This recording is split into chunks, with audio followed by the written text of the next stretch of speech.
So in the jail ministry, there's this interesting inmate who calls himself a Luciferian, and he basically says that, all religions are true in their own way. I told him some of the religions contradict, and then therefore they can't all be true.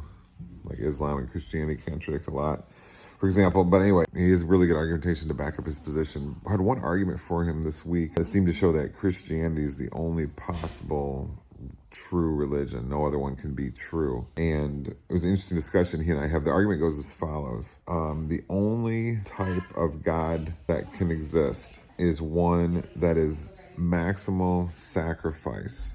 And his response was, well, Krishna is a Christ-like figure in Hinduism, and he was a sacrifice because he had one thing he did for somebody else. Then he said Lucifer also. He's got a very kind of sophisticated Luciferian religion that he reads about and follows and so forth. He said, well, Lucifer, he did something for someone once, so he's a sacrificial God also. And I said, no, that's not really what I mean. I said, I mean, for specific reasons that I'm about to tell you in a minute, the only possible creator God that can exist has to be a God of this maximal sacrifice. And so therefore, it can't be just a God that does one nice thing for someone and a sacrificial thing, one moment, and then that's it. It has to be always, all moments, all the time. And the argument is as follows. If God is infinite and unchanging, then he can't do anything for himself. He'll be aware of himself. God is self-contemplation, as the ancient Greeks and some of the medieval philosophers and theologians talked about a lot. Not talking about that. I'm talking he can't really do anything for himself. Because if he did, he would change himself. He would contribute to himself, and he would add something to himself. But he can't do any of that because he's infinite and unchanging, and he's already perfectly complete, being infinite. You can't add something to him. And now I know that he increases, but that's in my book, God, Faith, that I wrote years ago. It talks a lot about that, about how God is a continual rate of increase, as it says in, John 3:30. He must increase and I must decrease. It says that word must is a key word there.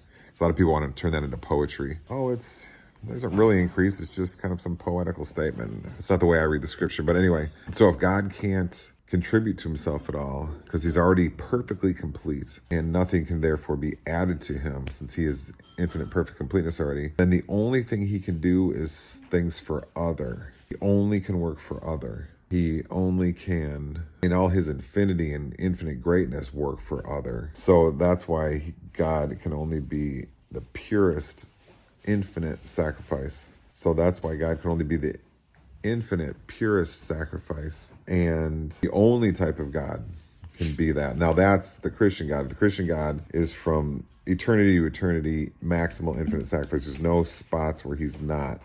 There's no gaps where he's not, or else he would not be the God of infinite love. Infinite love is John 15:13. You sacrifice yourself for your friends. I think a lot of times people intuit that that's kind of the maximal love. So God always has to be that. That's why it says in Revelation 13:8 that he was crucified from the foundations of the world. And then in Revelation 19, verse 12, it talks about him as being crucified at the end of the world. It says that his clothing was still dipped in blood because he's always crucified.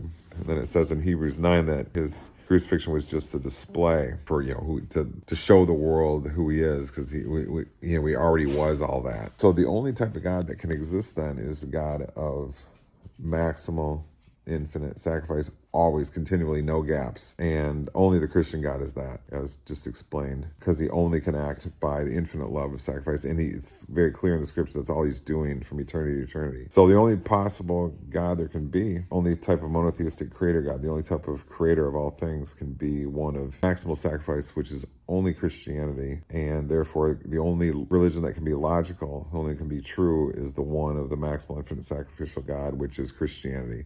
So all other religions by pure logic would have to be false, and Christianity would have to be true.